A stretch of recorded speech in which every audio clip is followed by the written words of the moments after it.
My name is Paul Eli. I'm an author and senior fellow with the Berkeley Center for Religion, Peace, and World Affairs here at Georgetown. And I'm very pleased to welcome today Pankaj Mishra for a conversation about his new book, Age of Anger. A few words about Pankaj. Pankaj Mishra is one of the most accomplished, acclaimed, and versatile writers working in English today. Born in Northwest India in 1969, he lives in London and writes and reports from London, India, and points worldwide. He's a contributor to the New York Review of Books, the New Yorker, the New York Times Magazine, Bloomberg View, the London Review of Books, Financial Times, and plenty of other publications. His books include the novel The Romantics, set in Benares, An End to Suffering, The Buddha in the World, a novel I've had the privilege to teach in my courses here at Georgetown, Temptations of the West, From the Ruins of Empire from 2012. That book led The Economist to characterize Mishra as a leading Indian public intellectual who, with a surprising new perspective, is the heir to Edward Said. The Turkish novelist and Nobel laureate Orhan Pamuk called the book The Amazing Stories of the Grandfathers of Today's Angry Asians. The novelist Mohsin Hamid, author of The Reluctant Fundamentalist, chose it as one of his books of the year in the Financial Times. That book won the Crossroad Award for the Best Nonfiction in 2013, and in 2014 became the first book by a non-Western writer to win Germany's prestigious Leipzig Book Award for European Understanding. It was also shortlisted for the Lionel Gelber Award for the world's best nonfiction book in English on foreign affairs, for the Orwell Prize, Britain's most prestigious prize for political writing, and for the Asia Society's Bernard Schwartz Book Award. The new book, Age of Anger, A History of the Present, is canonical already, if you ask me. Vogue's reviewer called it the first essential read of the Trump era. John Banville, the novelist, put it this way: Pankaj Mishra follows the likes of Isaiah Berlin, John Gray, and Mark Lila by delving into the past in order to throw light on our contemporary predicament. The neglected and dispossessed of the world have suddenly risen up in Nietzschean ressentiment to transform the world we thought we knew. Pankaj Mishra is a member of the Royal Society of Literature. It's a great honor to have you as a guest for conversation here at Georgetown. Thank you very much for coming, Pankaj. Thank you, Paul.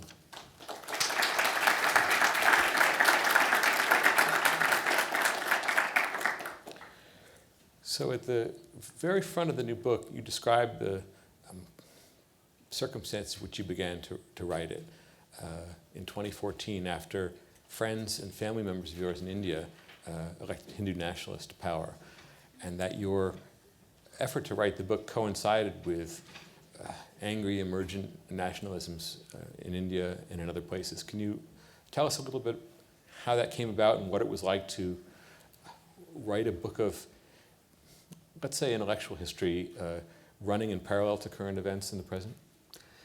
It was a strange experience. And as you say, it was provoked by the election victory of Narendra Modi in 2014, a man that many of us in India thought should be in prison,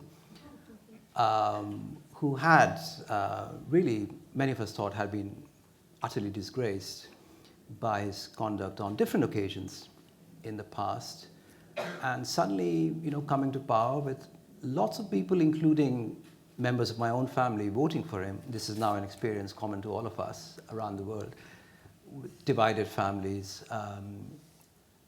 And it really forced me to examine some of my own assumptions.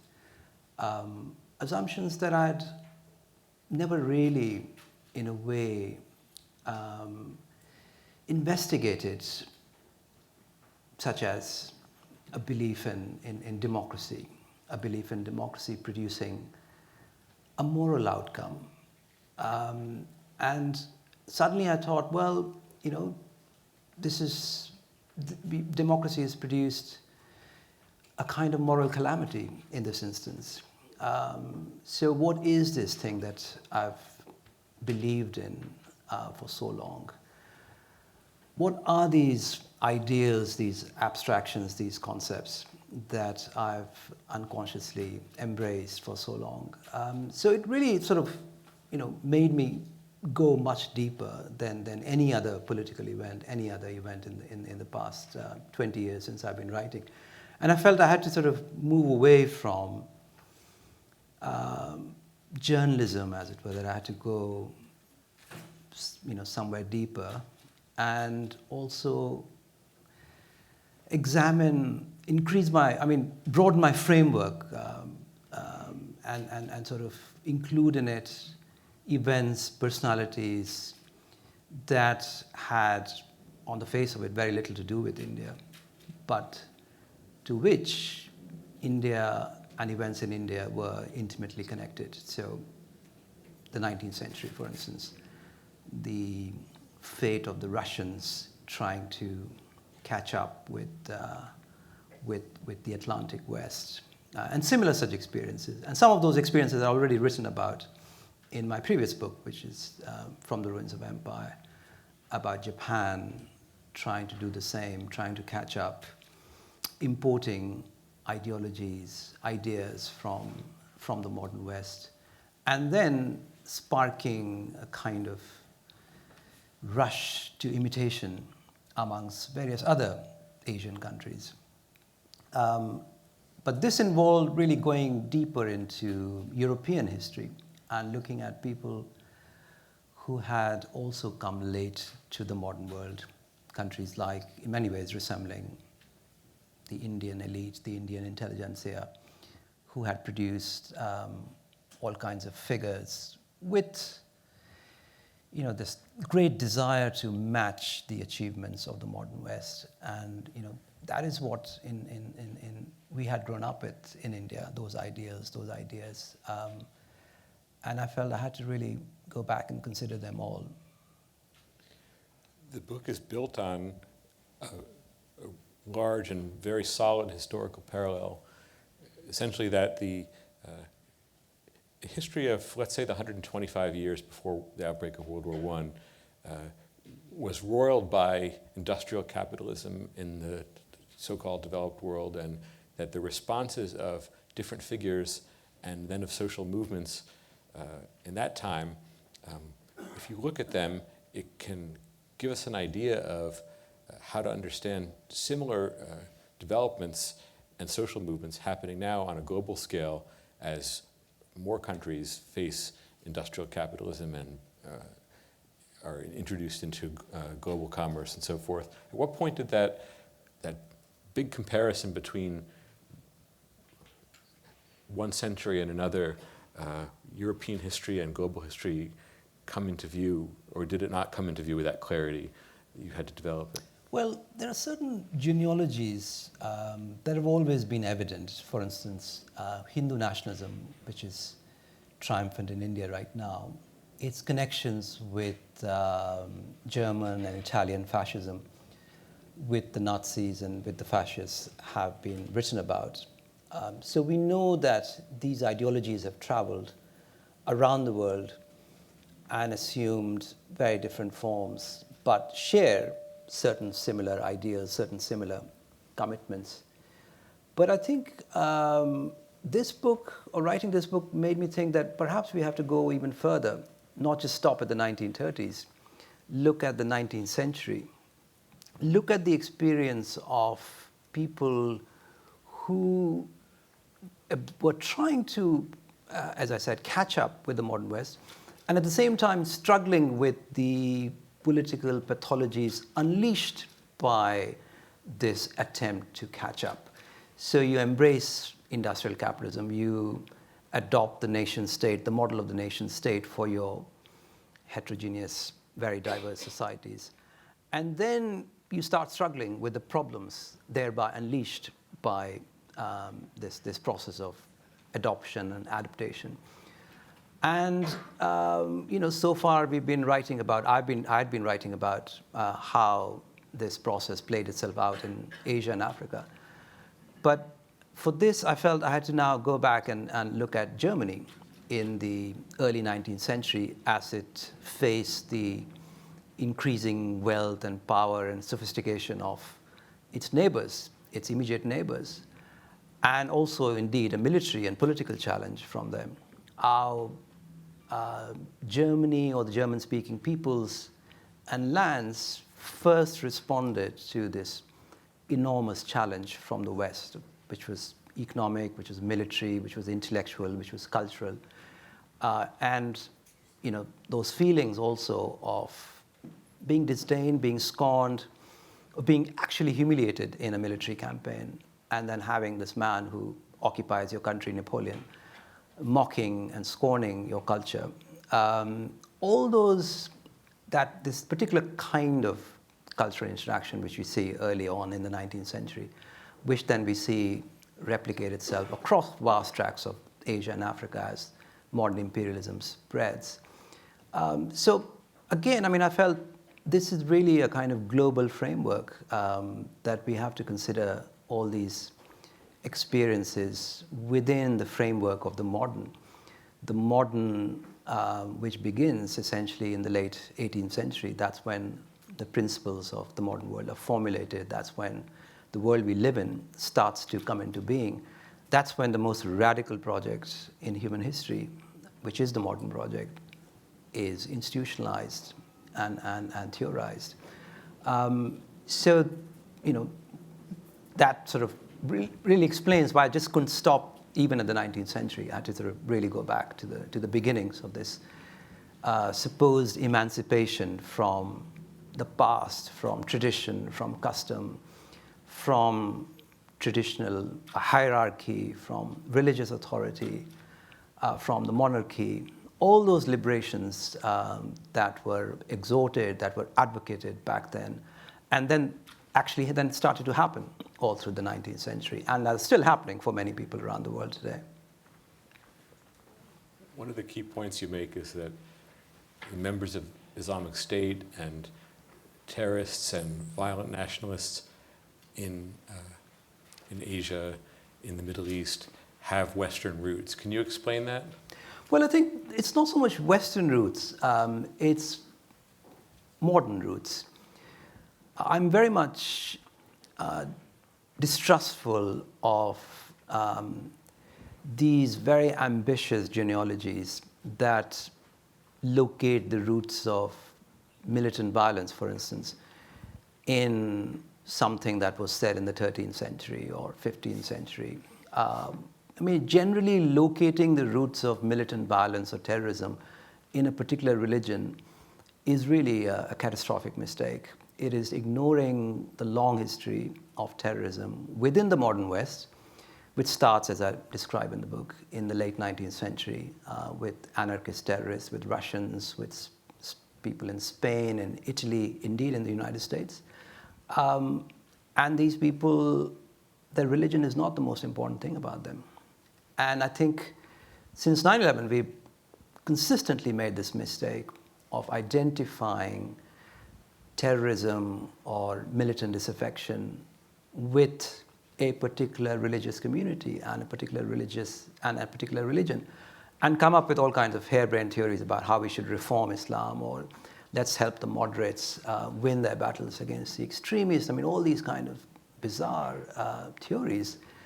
And we are now realizing, post-Brexit, post-Trump, that a lot of pathologies that we identified exclusively with Muslim countries, they can spring up anywhere. They have sprung up in all parts of the world, irrespective of what the local religion is or what the local culture is.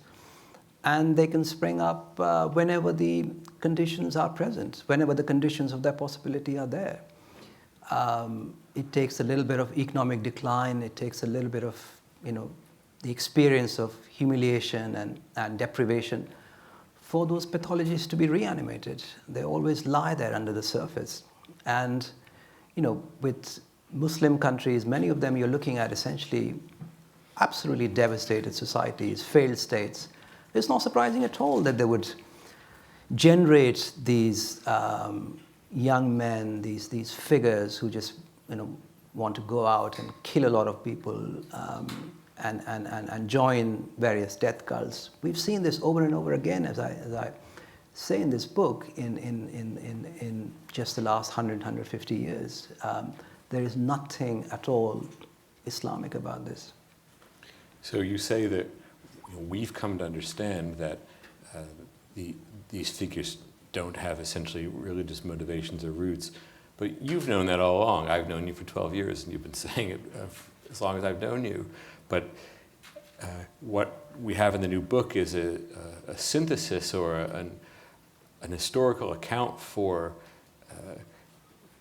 or a counter-narrative to this narrative that you've been tilting against, really, in all your work since 9/11, let's say. Is that the case, or is this, these are things you've believed all along but have just managed to find the right shape or pattern for? Well, there was no way I could not believe that. I mean, growing up in India with all kinds of extremist political ideologies that were, again, not exclusively could not be exclusively located in the Muslim community or the Muslim population. There were Hindu extremists, there were Sikh extremists. You looked around the neighborhood.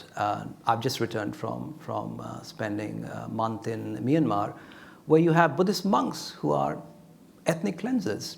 How does one explain that? I mean, is there a Buddhist text out there which sanctions violence against the infidels? Maybe there is, some obscure text somewhere in some Tibetan monastery. I'm sure you can find it. But what will that prove? The reason why even Buddhists have resorted to ethnic cleansing and extreme forms of violence, not just in Myanmar or Thailand, Sri Lanka, other places as well, has very little to do with religion or religious texts. It has to do with certain very specific socio-economic factors. And we have to investigate, we have to analyze and understand those. And this is something I've been saying over and over again, based upon my experience of these particular realities. I mean, in many ways, I mean, we have been exchanging intellectual crudities for a long time. I mean, people constantly try to argue with me saying, why is it that most terrorists seem to come from Muslim countries? I said, just think about this question. Why is it that so much violence in the first half of the 20th century was committed by Europeans? Why did they slaughter each other in the way they did? Millions and tens of millions of people killed. Is there anything peculiar to Europe? Is there anything peculiar to Christianity, do you think? And when you phrase it that way, how incredibly crude that question is. How ignorant, really, of, really, again, specific economic, social, cultural, political realities. But this is how we've been thinking about violence in the world today. The way you put it in the book is that people thinking about the Western narrative of progress, are able to put into a box these exceptions to the idea of progress, to horrible world wars and plenty of violent imperialist adventures and so forth. All those things are boxed as the exceptions, and that enables the person promoting this narrative to say that it's essentially a narrative of progress. And what you're saying is you can't put those things in a box. The problems that we're seeing today on a global scale essentially enable us to see the problems that have been around with industrial capitalism all along. Well, I mean, I suppose that was the problem. That was the problem with the end of history narrative, is that it really, in a way, undermined our critical faculties. It diminished our historical imagination, because in many ways, the period that's just come to an end, the post-1945 period, was, Tony Judt called it a parenthesis. And in a long history of violence and conflict, which starts in the 19th century. And we were blinded to this history by our faith in this substitute religion of universal progress, and in this instance defined as the global spread of liberal democracy and capitalism. And we became steadily unaware of this large, tormented history of the modern world, where efforts to modernize, to embrace these new ideologies of progress, of modernization, invariably caused incredible conflict, trauma, suffering, uprooted, millions of people being uprooted, moving to large cities where they lived, where they were exposed to inhuman conditions. This is the material of so much of 19th century literature. And I actually came to those experiences largely through novels, largely through reading 19th century literature, whether it's Flaubert or whether it's Dickens or Zola or Balzac. This is the experience they are talking about, the sort of vast, large-scale uprootedness.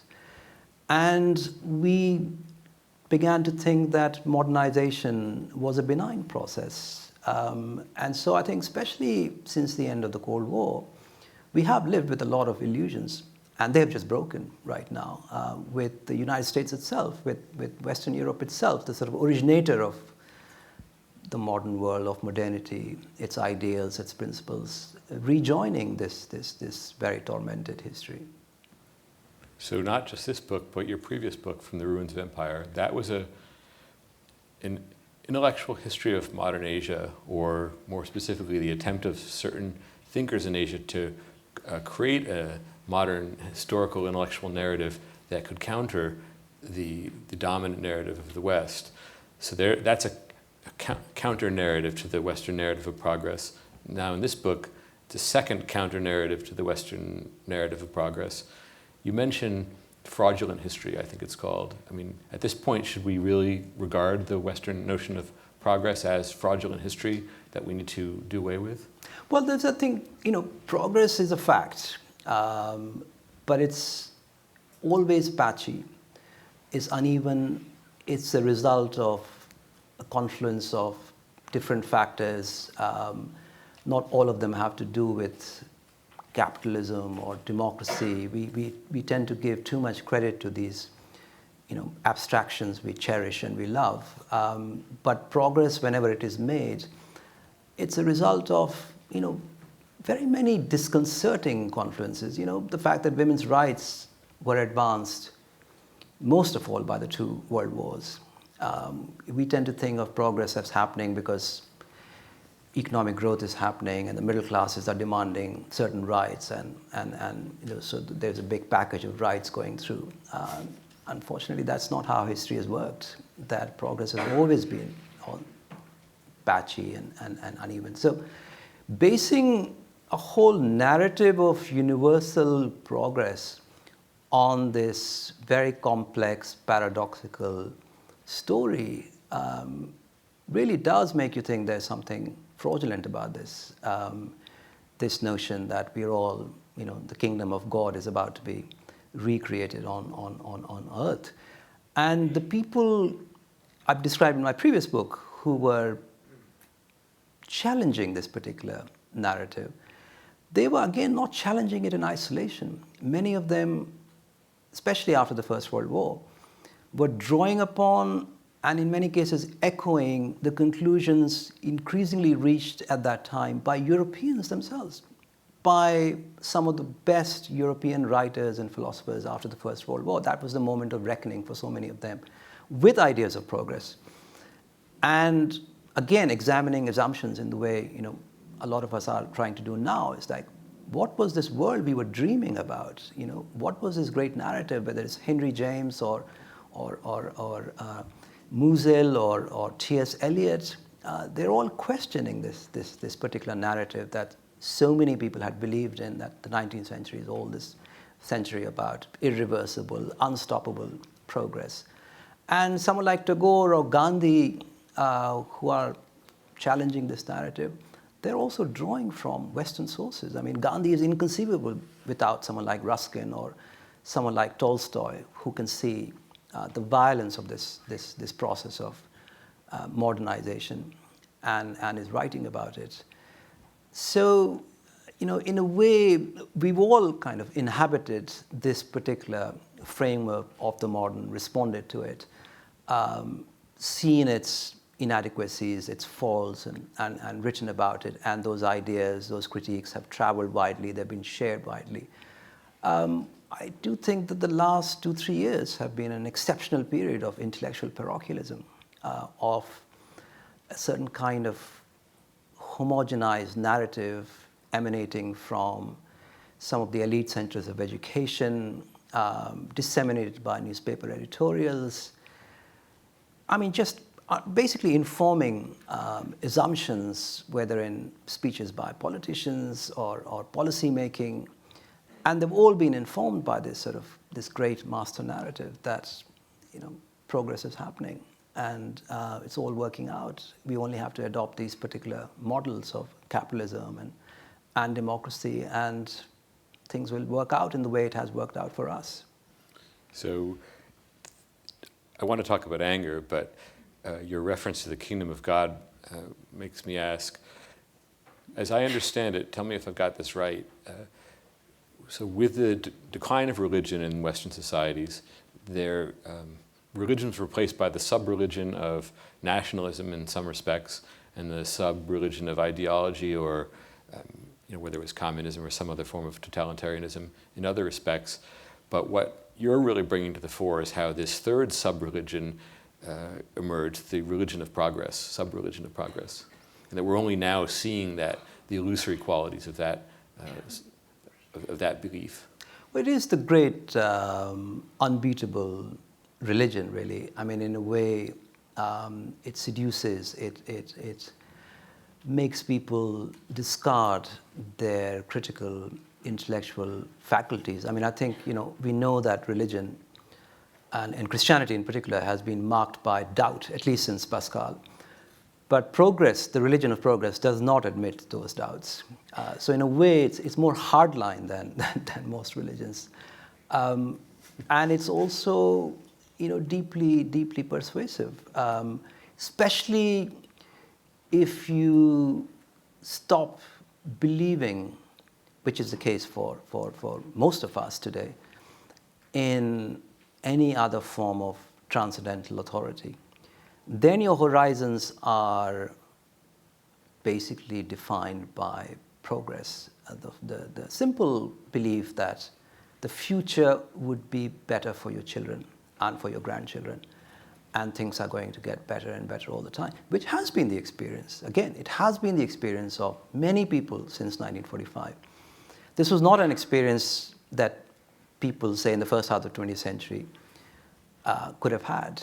They could not, if you were living through the civil war in China, you could not have imagined a better future for your children or your grandchildren. But hundreds of millions of people since 1945 have believed that things are getting better all the time. And their belief is grounded in certain realities, that progress has happened. But again, that is, it turns out that was a moment in the long sweep of time, which is now ended, and that we are looking at a completely different reality altogether. So this is why it's an age of anger. You've got hundreds of millions of people who have glimpsed the promise of progress, who have had some contact within their own lives. They have a vision of what progress supposedly represents, conveyed through the media, but that they run up against the lack of actual progress in their own lives, in their own societies, and are angry. Yeah, I think, it is, it is a case of extravagant expectation. Thinking that the privileges, for instance, in this part of the world, that you have enjoyed for decades now, are going to continue forever. Well, not with globalization, not with the Chinese joining the global economy with their large labor force. Then, if you're in India thinking that you will have one day the life promised to you by everything around you, billboards in small towns, television, the internet, a house with 2 cars and a garage, that is not going to be the reality, the realized promise of most people in that country. So, in one instance, you have the fear of downward mobility, then in other places where people have been taken out of extreme poverty and now find themselves or find their path ahead blocked. So that is a case of blocked mobility. And at some point, the accumulated frustrations become politically toxic. And that is what has happened, I think, in the last few years. That we've been promised a lot. We've been promised a lot by the ideologies of progress, which, as I said, are broadcast from all different directions. And we find that most of these promises are unfulfillable. They're certainly not being fulfilled. And it's quite likely they are unfulfillable. For one, we have now very serious environmental constraints. We've already seen the political risks of unfulfillable promises. And now you have, the simple fact that the planet doesn't have enough resources to bring billions of Indians and Chinese to the same level that a few people in Europe and America have been on for a few decades. But then this anger is more general than, it's not confined to people in the developing world, so-called, who aren't going to be able to live the way people live in Washington, D.C. It seems to run right up to the top, where people in the middle and upper middle class in this country who are extravagantly well off by global standards are still prone to the same anger and resentment that you're also seeing in Nigeria and in India and Indonesia. And this is why it's an age of anger, right? Absolutely. I mean, I think in a world which is run by, or is supposed to run by this ideal, by this reality of comparison, of constantly comparing yourself to the lives of other people, to the well-being and contentment of other people, and thinking that you're missing out, that you're lacking something what other people have. And then also the fear that whatever you have might be taken away from you, that you might lose it. Those kinds of emotions are prevalent universally today, because we live in a global society that is supposed to be driven by comparison, by vanity, by status seeking, by wealth seeking. And when you find that actually this is a incredibly unequal society where opportunities are horribly unevenly distributed, and even then those who have at this point start to be victims to the same fears and anxieties as the have-nots.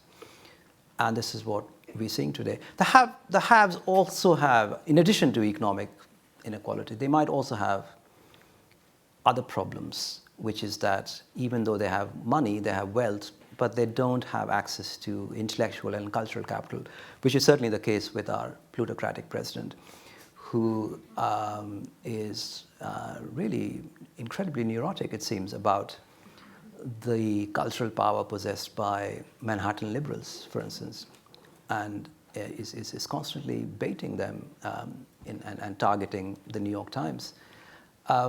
So there are those kinds of resentments also at work, where people feel that a tiny elite has monopolized intellectual and cultural capital. It was, to me, striking to see René Girard show up in the middle of this argument. Most of the thinkers in the book are from the 18th, 19th, and first part of the 20th century in Europe. And suddenly Girard, a Frenchman who wound up teaching at Stanford and died only last year, contributes a key idea, the idea of mimetic rivalry. Can you explain that? Oh, it's really a notion that lit up a whole landscape for me. Girard himself did not really extend his theory of mimetic rivalry to, say, geopolitics or history.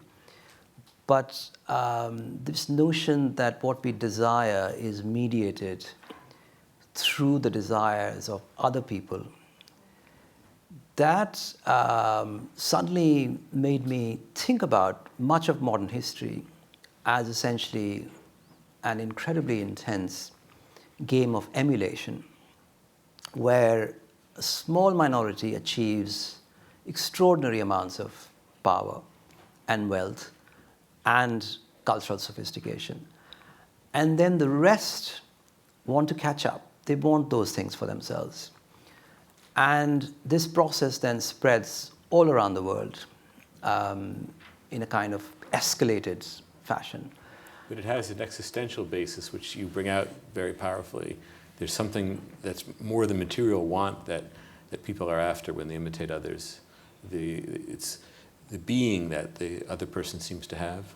Yes, very much so. It's a sort of unappeasable existential envy and desire. This person seems more alive or more fulfilled or more participant in the life of society than I am, because that person has a better house or better car or better job or better real estate, and that's why I wanted not just to have better land, but to have more being. Absolutely. And someone who then illustrated this syndrome perfectly, I thought, was Rousseau in the late 18th century. Very, very kind of identified mimesis or mimetic rivalry as a source of a serious spiritual deformity, and as actually something that prevents individuals from enjoying inner freedom. So very early on, as this commercial society premised on vanity, on imitation is coming into being, here is a man saying, okay, there are some serious internal contradictions here, which will leave most human beings deeply unhappy and frustrated, because this particular desire to shine, to compete with others, to achieve more than other people, is kind of unappeasable. It's unfulfillable. And what it will also do is make individuals feel happy when they dominate others. That domination would become a kind of ideal, secretly, insidiously. So I think Girard and others identified certain pathologies which have kind of assumed political forms today. And again, they had assumed political forms in the past and led to all kinds of incredibly bloody competitive wars and conflicts. Now, at least, they're relatively controlled. We're still seeing them exploding within particular national contexts. We are at least not faced with a repeat of the destructive wars, for instance, that we saw in the first half of the 20th century, all driven by this competitive instinct to have what others have got. I mean, what does the history of Germany illustrate? Which is this fanatical desire to catch up with Britain and France, to beat them at their own game, to accumulate the same kind of political, economic, and military power that they seem to possess. At least today, those kinds of mimetic rivalries don't seem to be erupting into another major war, I think. But nevertheless, the conflict we are faced with right now is serious in its own way. These passions, these emotions in this narrative that you set out take root again and again in this figure that you call the alienated young man of promise. The alienated young man of promise, who appears in all modernizing countries, speaks on behalf of the illiterate majority, the educated minority, or himself. A self that turns out to be painfully divided. In all cases, he articulates a profound sense of inadequacy and tries to draw an ambitious blueprint to overcome it. But this improvised program of belief and action cannot be neatly mapped onto the classifications of ideas and movements or the broad sectarian categories of left and right, liberal and conservative, that commonly mediate our understanding of history and current affairs. Is this alienated young man of promise, this is a figure you've encountered in your reporting all over the world? Absolutely. And also, since I started out as a novelist, my unit of analysis has always been this divided human being. And one reason, why I specified very clearly that I do not really want to talk about my subject in these categories of left and right, liberal and conservative, or use the category of class to describe this broad span of history. I wanted to stay focused on the individual. And as I said, I encountered this 19th century individual through fiction, through literature. And I wanted to show how this person is deeply, deeply internally divided. So this is not a coherent being. We cannot simply take the claims that this person makes, whether it's a claim for liberalism or socialism or nationalism, at face value, that we have to examine what exactly this person is suffering from. And that was really what I wanted to do in this book. Then to simply assume this person is on the left or this person is on the right or this person is a liberal or this person is a conservative based on what they say about themselves and about their aims and about their intentions, which meant that a whole lot of conventional history really in sort of, and at least in the way I look at it, basically sets off these abstractions against each other without ever taking into account this concrete human being with his existential fears and anxieties and desires. And I think, in a way, someone like Girard or Rousseau really helped me. And although, I think someone like Gandhi was very alert to this particular divided figure and evolved a whole politics, a whole way of being in the world and of doing politics on the basis of this divided human being. Still, I think, in the way we have done history, in the way we've done intellectual history, we haven't really taken on board the insights of literature into this human individual. And this is a book that would be inconceivable without the help it has got from novelists and poets. You visited Orhan Pamuk a couple of years ago, and I think of him as someone who has that same strong attention to the 19th century as prefiguring some of the patterns that we see in the present. He'll write a novel like Snow that makes explicit reference to Dostoevsky, but applies the situation in Russia then to the situation in Turkey in recent times. Did you get to talk about this kind of thing with him? We did. I mean, I think, whenever people from the so-called left behind nations get together, there's always a lot to discuss about these issues, because you realize that at a very fundamental level, there are a whole set of experiences that link us. Primarily the feeling of being left behind, of our elites thinking that we have to catch up, we have to do something. And then, of course, the feeling of confronting this superior civilization and feeling intimidated by it, feeling scorned by it.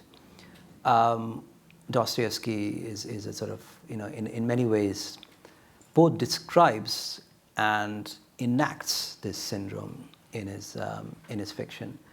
You can think of any number of Japanese novelists, and of course, Pamuk is in that particular tradition.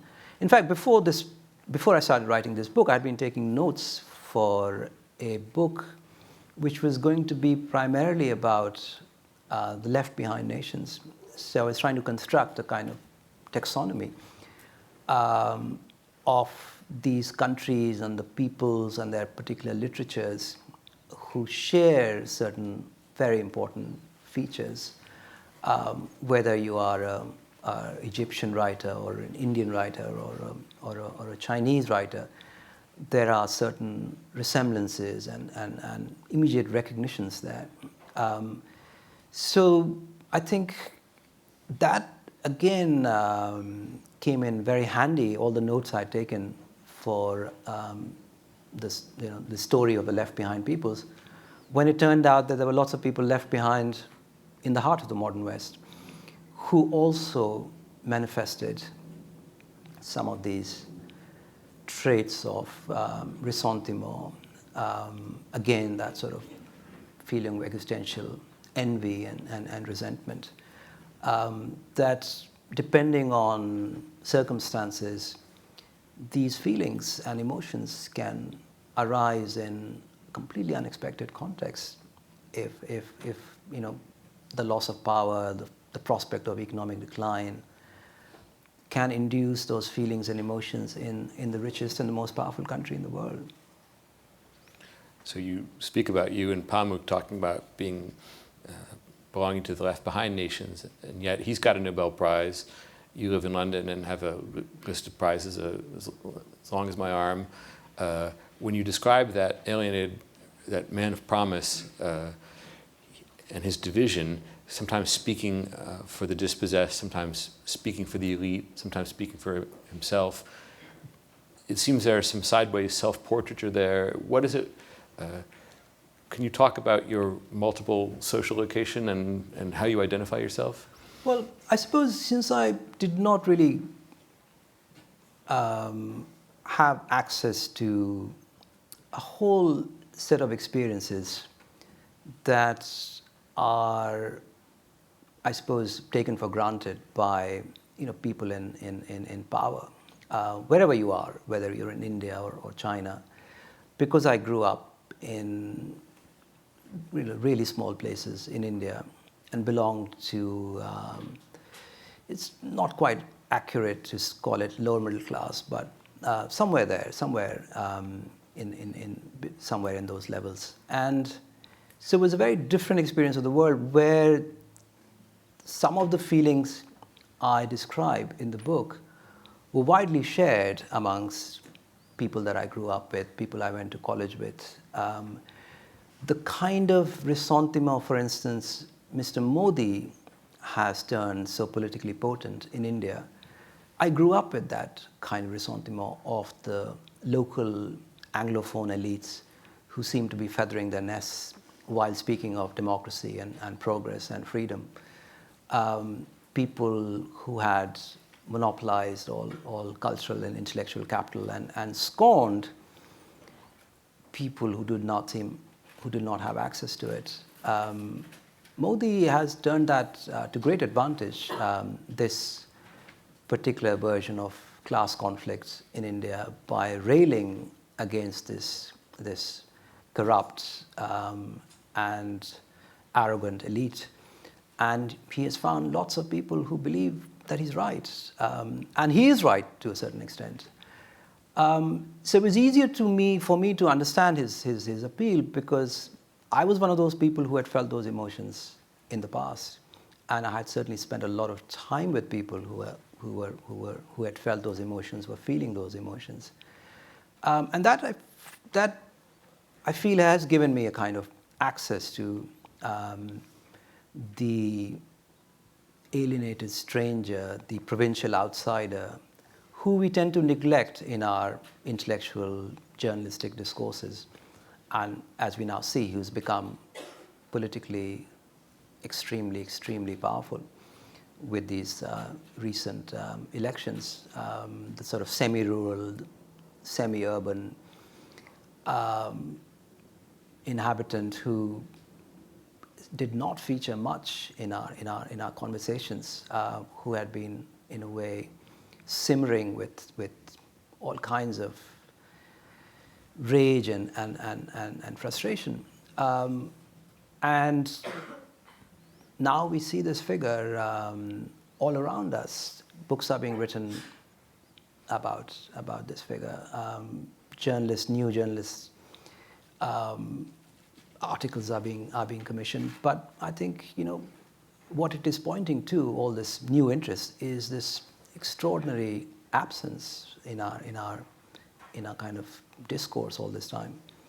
And I feel like we really need to pay more attention to the losers of history. We've been too obsessed with the winners. And in a way, this book really is an attempt to describe those losers of history and what they do when losing becomes intolerable. Who was it who said history is written by the winners? Who was it? It becomes almost a kind of truism that it's hard to remember. Detached from its author, yeah. Yeah. But this is an attempt to write history with a greater attention to the seeming losers in this, in economic terms anyway, the last 40, 50, 60 years. You link up Timothy McVeigh and Ramzi Youssef at a crucial point in the book, and that link becomes really suggestive for the way different kinds of angry people in different cultures have more in common than we might expect. Can you explain?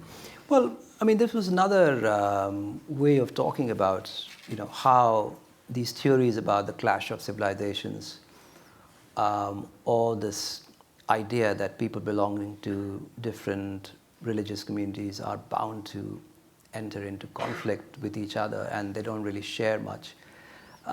Any number of examples historically and in the present. McVeigh's friendship with Ramzi Youssef is one example.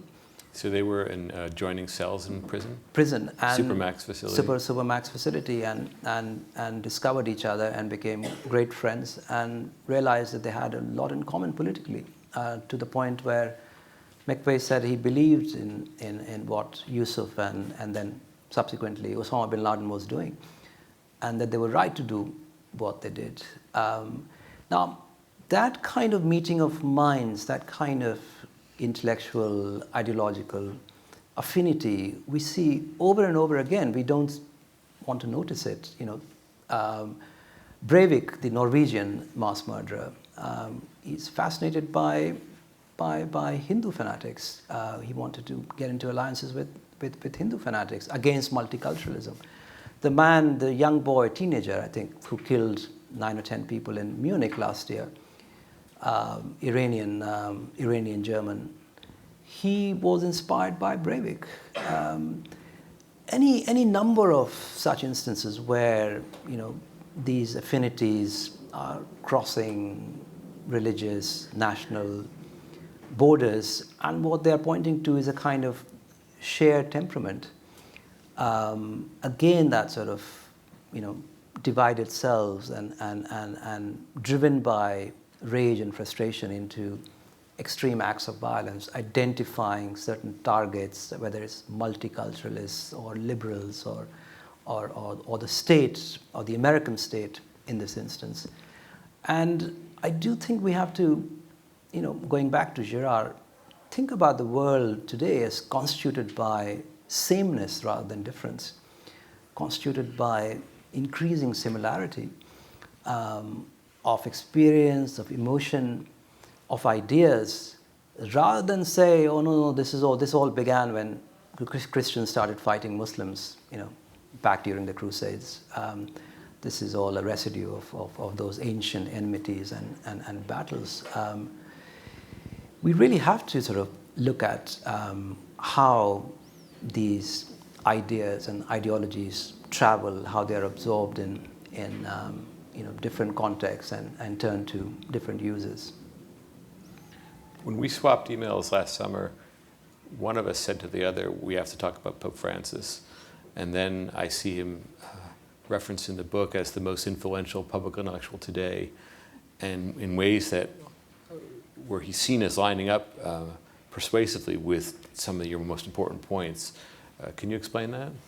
Well, I think, very superficially, here's a man with enormous moral authority, representing an institution that's, the most oldest venerable institutions in the world today, who dares to speak of charity in a time when we've all become, and I include myself in that category. I include individuals, not just, people that I don't disagree with politically. We've all become possessive. We've all started to define ourselves in exclusive ways and with particular nations, with particular ideas and ideologies.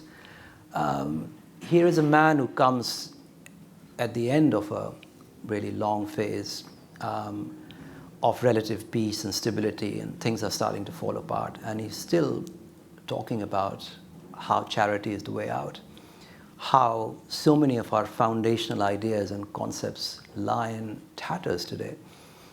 And the only way in which we can escape this rampant destruction is through acts of charity and through acts of compassion. They're not intellectual life in the way it has been institutionalized and professionalized, has had very little space for this kind of discourse or this kind of conversation.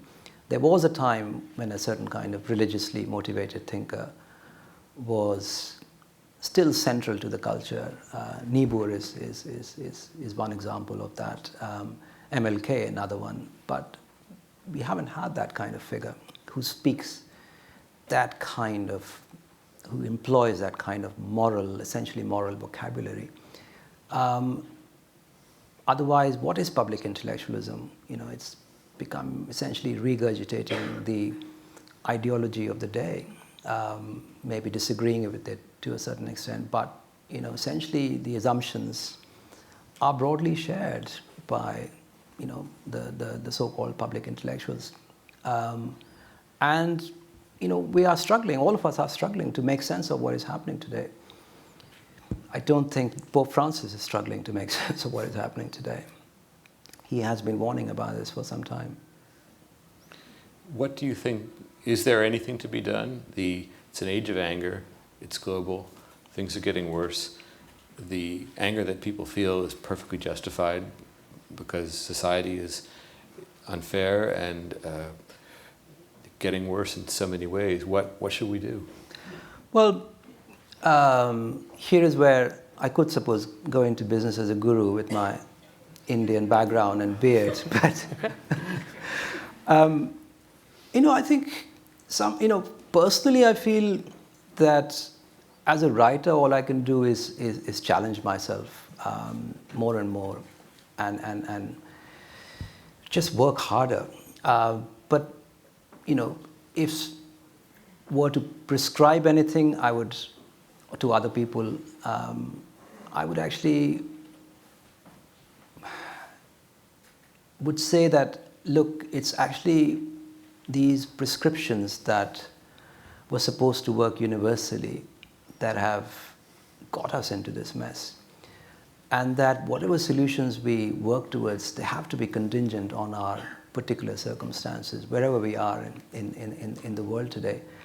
There are certain broad principles. I think the fact that so many people have become politicized overnight in the last few weeks and have realized how high the stakes are suddenly for themselves, for their children, for their grandchildren, and become engaged with politics, with just everything that's happening around the world today. That in itself is a great sign, and I think solutions would emerge from this experience of greater knowledge, greater solidarity, and of course feelings of trust and compassion that have to accompany this kind of politics. Otherwise, I think the days of broad, overarching solutions are over, and quite rightly, and I think we should celebrate that in a way, that this crisis, this disaster around us is forcing us to ask some hard questions and think again about the shape of our societies, the shape of our ideologies. That itself is sort of a way in which we can grasp our way towards workable solutions. Amen to that. It's thrilling to have you here and hear your answers to questions that I've been forming as I've gone through the book. Now I want to open things up to questions from members of the audience. The microphones are in the center, and if you have a question, someone will give a microphone to you and direct it to Pankaj.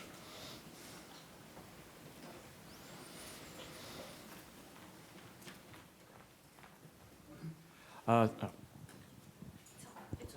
right. Thank you so much for just such an enlightening conversation. I was thinking when you were mentioning mimetic rivalry and this pursuit of happiness, which of course is embedded even in the American Declaration of Independence. Does that mean that there is a pathological flaw in our founding documents here, which then perhaps augurs this kind of mimetic rivalry? It's sort of built into our bloodstream. I mean, it's really a question that can be answered in all kinds of different ways. One is, of course, the contradiction that opens up in the individual's soul when you enter into this race for status and wealth and end up rejoicing in the domination of other people or rejoicing in the humiliation and abjection of other people. That is a contradiction that, you know, lots of people have talked about. The other contradiction is that the ideals of freedom are formulated by members of a minority who simply assume that that freedom is not going to be available to people who are not like them, to slaves, for instance, to Native Americans. Same on the other side of the Atlantic. People have already made assumptions who's human and who isn't, who's deserving of freedom and who isn't. So in many ways, we are looking at a civilization of a minority whose principles are formulated by a minority for themselves. How do we extend those ideals, admirable as they are, to the vast majority that wants to realize them? That is the question we've been struggling with since the advent of the modern world. That is the course of modern history. There's a Russian writer who's been a huge influence on me, Alexander Herzen, who I quote in the book, saying after a long experience of Europe that, you know, what he has seen there is a civilization of the minority, where the masses are uninvited guests at the feast of life who have to be either excluded or suppressed.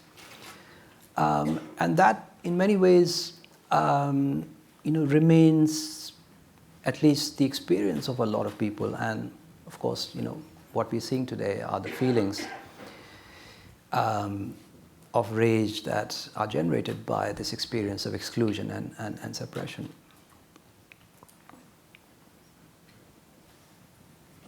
Your analysis is quite profound of the problem. I'd like you to talk a little more about,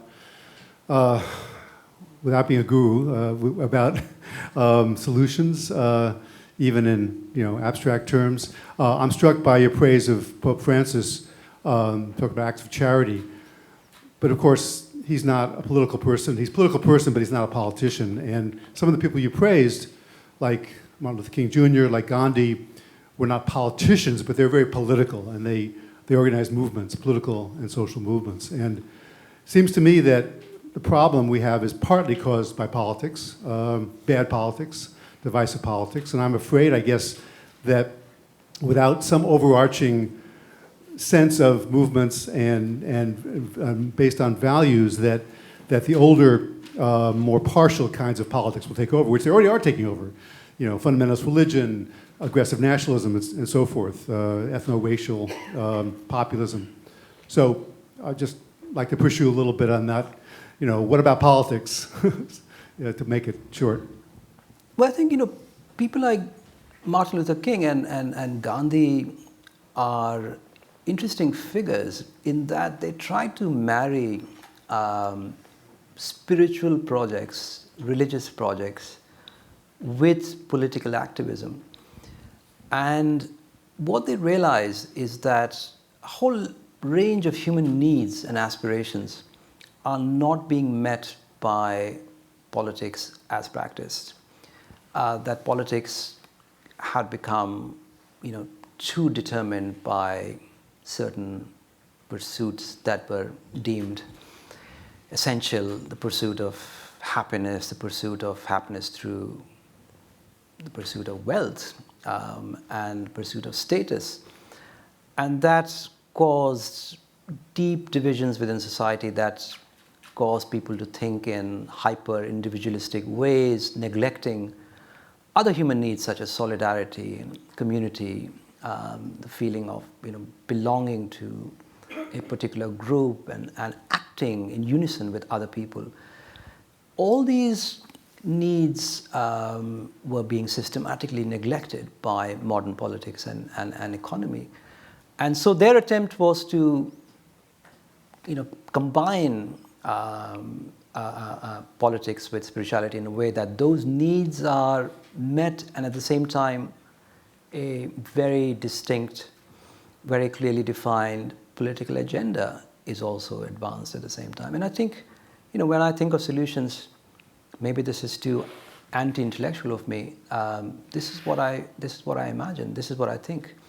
That we have to reconceive, in a way, solidarity and sense of community. Otherwise, it's the right-wing demagogues who are going to offer fake community and solidarity to the aggrieved and the disaffected, and triumph. And how are they going to offer solidarity? By saying, well, let's exclude a whole lot of people, let's demonize a whole lot of people, and that can become the basis of solidarity. So, in a way, I think they have very cannily intuited that a lot of people suffering today are actually in dire need of these communities, what we call people, or what we dismiss as people in echo chambers or little Facebook communities. But this is a kind of perverted expression of a longing for community and a longing for identity that I think the left or the liberals have been blind to. Dorothy Day, the founders of the Catholic Worker, was against the New Deal. And the reason she was against the New Deal as a Catholic anarchist was that the state appropriated the doing of good works and systematized it and bureaucratized it. And she thought that the solution really had to be love and the caring of people for one another that was spontaneous and freely offered person to person. And that idea sounds truly strange today, I think, but that's something like what you're suggesting. Yeah, absolutely. Thank you very much for an absolutely illuminating talk. I was really struck, I haven't read the book yet, and I can't wait to get my hands on it, but I was really struck by the way in which religion seems to be sort of haunting a lot of this project. Because Girard's theory is actually really about sacrificial violence. And in that sense, thinking about mimetic rivalry is deeply depressing in this context, because for him, there's no catharsis. We will continue to scapegoat, and the rival will become monstrous, and there's no end to the violence. But then you're thinking about another trajectory of the sacred. And so going back to people like Gandhi and his appropriation of really bhakti practice as a new form of political practice, or MLK, or Pope Francis today.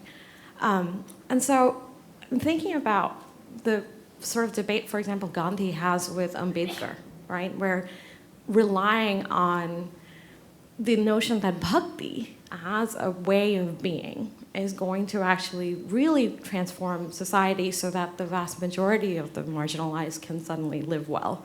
And Ambedkar's deep cynicism that could ever be the case, and that you have to rely on sort of the legal processes of the state to protect people. Are we back there now? Are we rehashing the same problem? And then if so, then how do we not fall into the same impasse?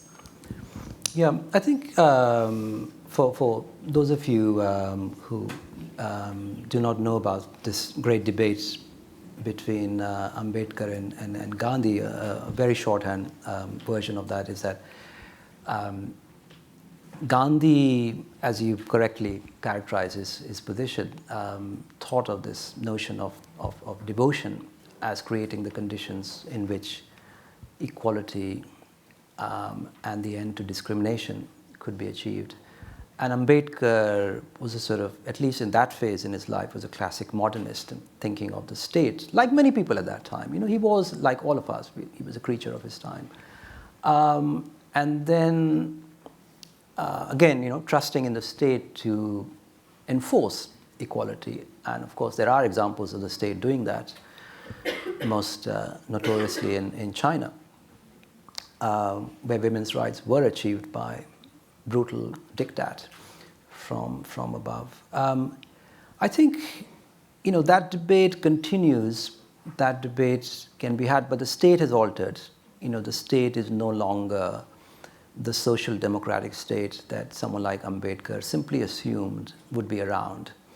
The state has changed its characters everywhere, whether post-colonial India or Europe, and indeed here. So we can't really expect too much from the state at this point. We can't even expect too much from political parties, political party apparatuses, which are completely dysfunctional right now, unable to harness any political energy. And this is the case, again, everywhere. You see that in Europe, you see that here. Although there are insurgent movements here and there, like Bernie Sanders's. But on the whole, the kind of institutionalized politics has become unresponsive in a really very depressing way. But I think Gandhi, in his distrust of abstractions, there's a great line in Dwight MacDonald's obituary of Gandhi. Again, Gandhi was an unlikely hero, also for Dorothy Day and also for Dwight MacDonald, who said, I love the man because he never gave big speeches about progress and freedom and liberty. He was focused on the everyday, on the small things of life. And I think, Gandhi did not talk about these things because he saw them as essentially kind of beguiling illusions. And what he was focused on that, basically these things are meaningless. These are meaningless slogans. And in the end, you have to deal with individuals, you have to deal with flesh and blood human beings. And he also feared, I think, aside of him, the kind of nihilism that could be unleashed by the shattering of faith in these abstractions. And we are seeing some of that today, that the substitute religion will fail. And well before that happens, it's best to introduce these ideals and these disciplines into politics. So I think, that was his project, not depending on the state or not depending on conventional political parties or processes, but depending on individual transformation and individual persuasion and dialogue.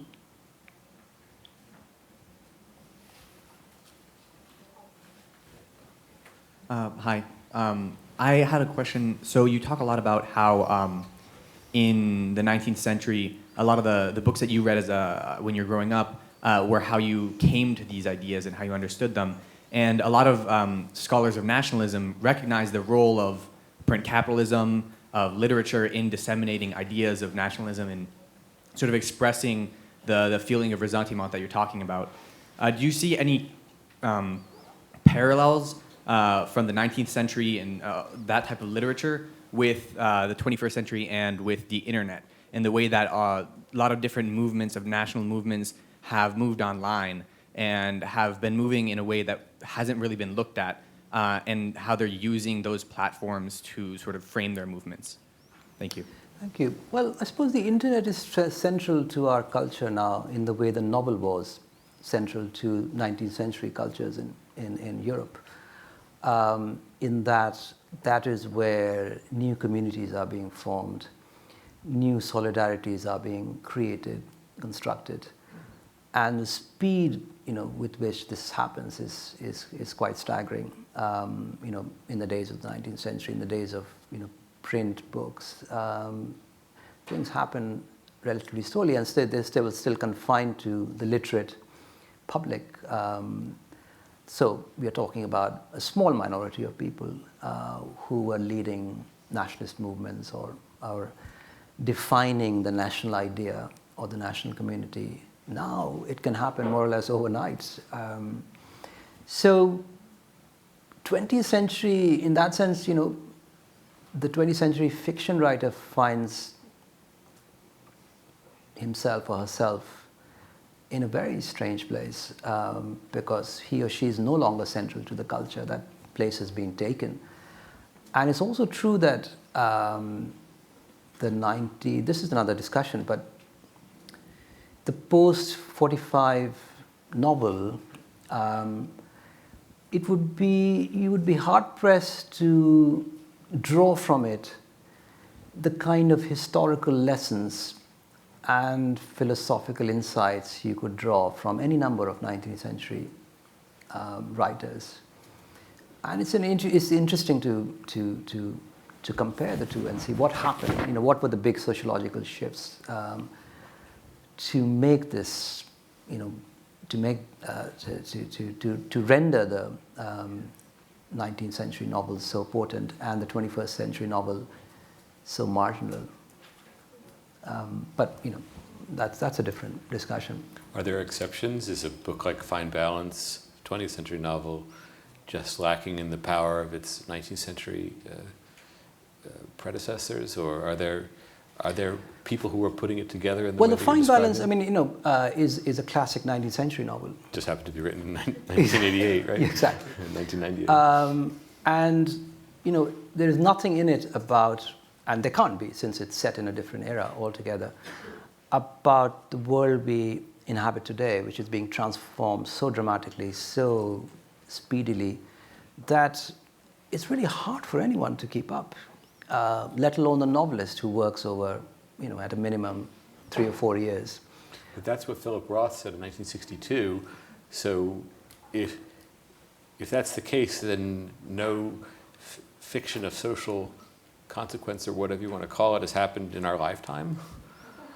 Well, I think, no, I wouldn't go that far. I think what I'm saying is that fiction, 19th century fiction in the way, was a guide and remains a guide to 19th century societies, their particular politics, their attitudes. You could learn a lot about how the Paris Stock Exchange, for instance, works by reading Balzac.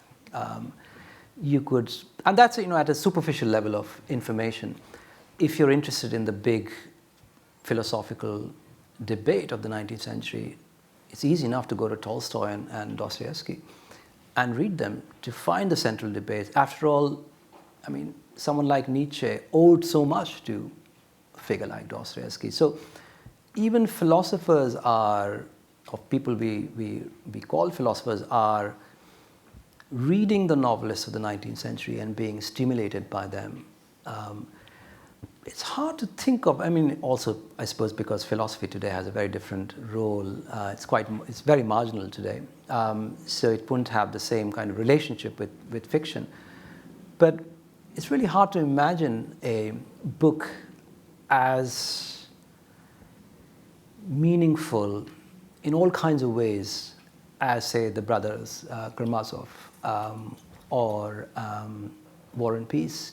I know these are unfair comparisons in many ways, but you could also look at a small book like Notes from the Underground, which features a lot in this book.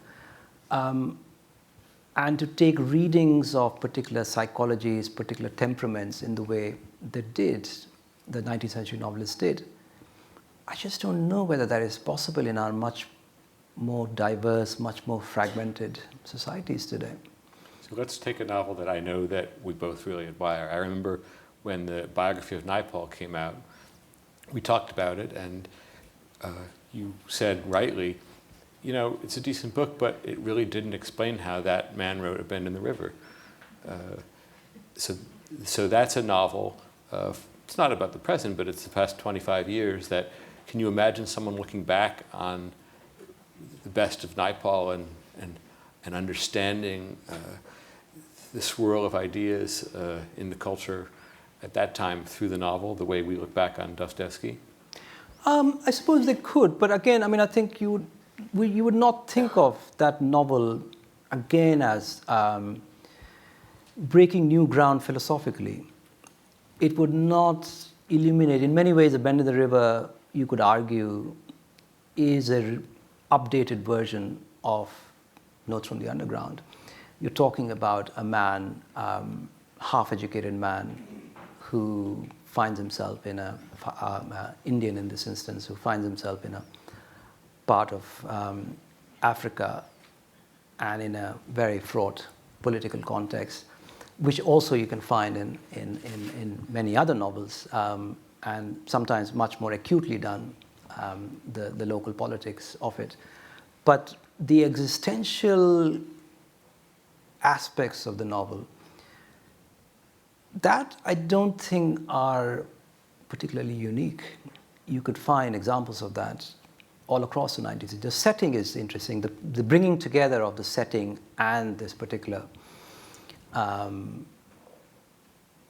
this alienated stranger and outsider in this particular setting. That is interesting, that is something new. But I'm not sure whether that will stand as a panoramic account of that part of Africa. I hear you saying two things. And one is that that novel owes more to its predecessors. It's got a lot of inheritance. And mind you, Naipaul himself says that the novel is finished because the big moment was in the 19th century and we've been repeating ourselves. So he actually admits to. So there's a lack of originality, but also that there's a philosophical dimension, a way in which ideas are tossed and turned in the great 19th century novels in a way that we're not used to seeing in fiction today, where Ivan Karamazov will go on a discourse about theodicy, or Tolstoy has his, and Dostoevsky has his, and George Eliot has hers. That's what's not there, that easy access to ideas. Easy access to ideas, and also those experiences were fresh in the 19th century. I mean, I think we may blame the novelists today for not being alert enough and so on and so forth, which many people do. But I think it's unfair because what the novelist in the 19th century was describing was a moment of transformation that he or she were actually living through, were intimately part of it. And those experiences were happening to many people for the first time in history. The experience of urbanization, for instance, was happening for the first time. Now today, when novels are written about urbanization in India, or rural immigrants like Fine Balance, you can, one of the pleasures of reading fictions like that is the memory that constantly haunts you of the novels you've read previously, set in the 19th century. The thrill of familiarity. Yeah, I mean, there's also a sense in which the 19th century novel was developing technically in the way that society was developing technically. Absolutely. There was a sense of discovery and of breakthroughs in art that corresponded to the steam engine and rail and electric light and so forth that were not. Don DeLillo said about novelists today, we make our little leaps, but the emphasis is on little. There's this smaller area of innovation now, probably in fiction. Yeah. I have a question. Well, first of all, great talk. It was really articulate and logical, supported by historical examples. But there are people who don't even know most of the words you've said today, let alone understand them. So you've mentioned earlier, there are divided families. There are people that are led by their emotions, regardless of their circumstances. And I kind of feel that way sometimes, where I feel like I'm, for example, the New York Times, and the person I'm talking to is Donald Trump. And I wanted to ask, how do you facilitate a dialogue between people like that, or with people like that? How do you dumb down this material, or should you? Or does it lose something when you dumb down all of these really important arguments that you're making? Yeah. I don't know whether it's my role to have a dialogue, as it were, with people on the other side. And also, I don't think they're on the other side. You know, we are, as I keep saying, we are all inhabiting the same space, the same ground. These divisions are essentially mental constructions. So, you know, I can talk about this book and its contents in a particular kind of language. When I go back to India, to this place where I've spent most of my adult life, there's a different language in which I speak about these issues. And I don't see why I have to dumb down anything, because, you know, these people who I'm speaking to have the benefit of long experience of these realities that I'm writing about. In fact, I am plagiarizing from their experiences. I'm stealing their experiences. So it's me, if anyone, who's dumbing it down, really. You know, I'm the one guilty of that. So I think, you know,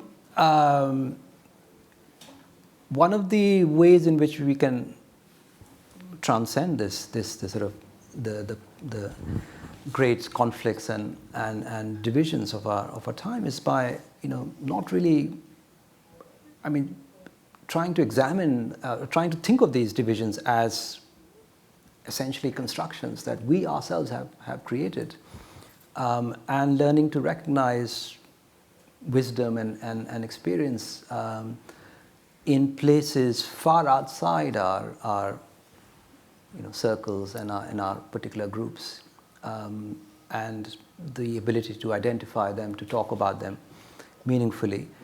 I feel like that is something, as we were discussing earlier, has been lacking in a lot of journalistic discourse, that it has been too much, it has been about the winners. It has not really talked about the losers. And we need to refocus attention on them. We have time for one more question. Is there another question?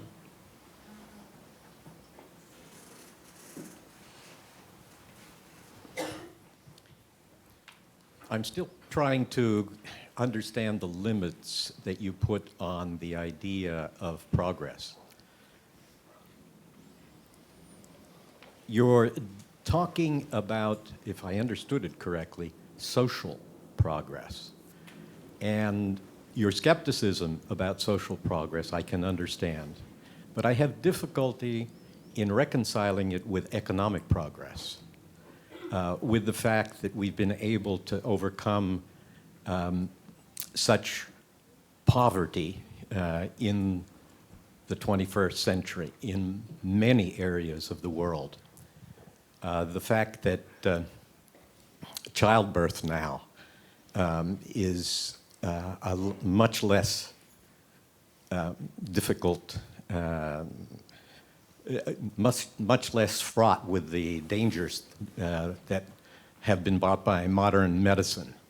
So I guess what I'm asking is, do you see the same type of skepticism in economic progress as you do in social?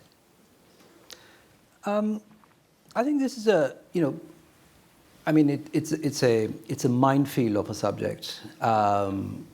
Anyone who's sat in the dentist's chair and had local anesthetic applied and then still felt sore afterwards must be grateful to modern medicine for the progress it has made. You know, the time not so long ago when anesthetic had not been invented and operations, really serious, life-threatening operations had to be done without it. So of course, you know, there is progress of that kind. Economic progress, it's a much more complicated issue than it seems from these quantitative measures, you know, mortality, childbirth, people being lifted out of poverty. When we make those assessments, we actually don't often then see what happens to people when they're lifted out of poverty.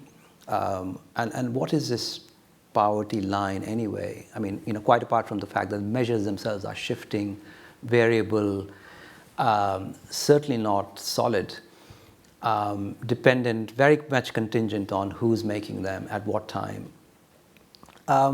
I can speak from my own experience, again, of individuals who I have seen leave the village where I've spent most of my adult life in search of better opportunities in big cities, kind of classic move from the village to the big city, where they are certainly earning money of the kind that they could have previously only dreamed of. So not only have they been lifted above a kind of statistical level of poverty, they are almost in a kind of World Bank estimates and a lower middle income group.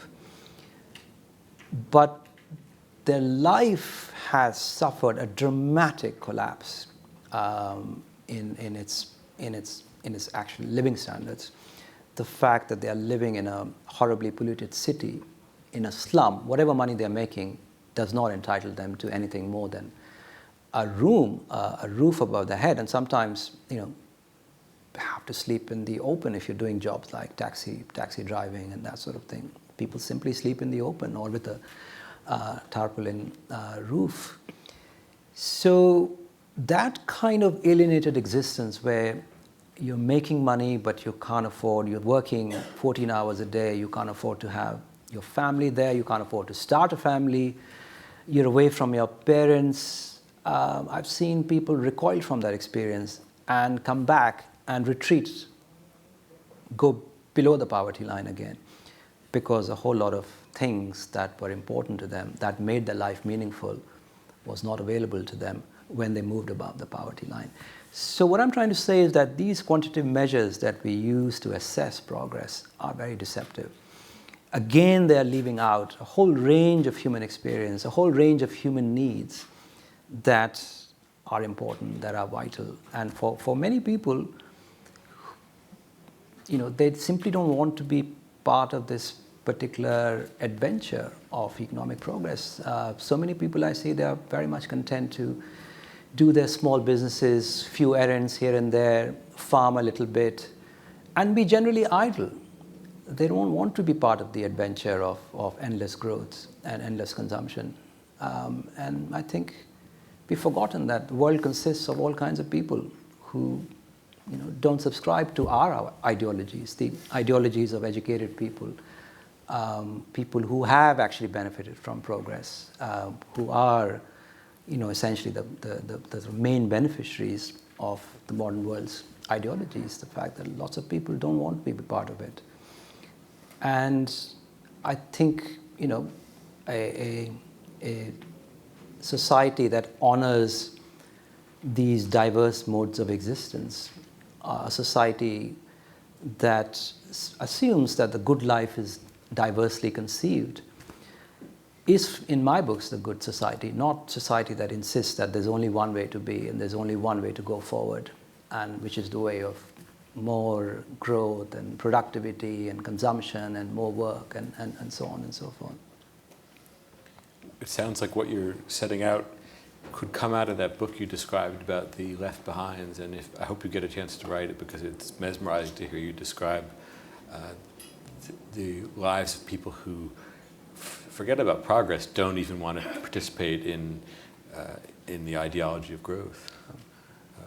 This has been fantastic. I'm so glad you're here.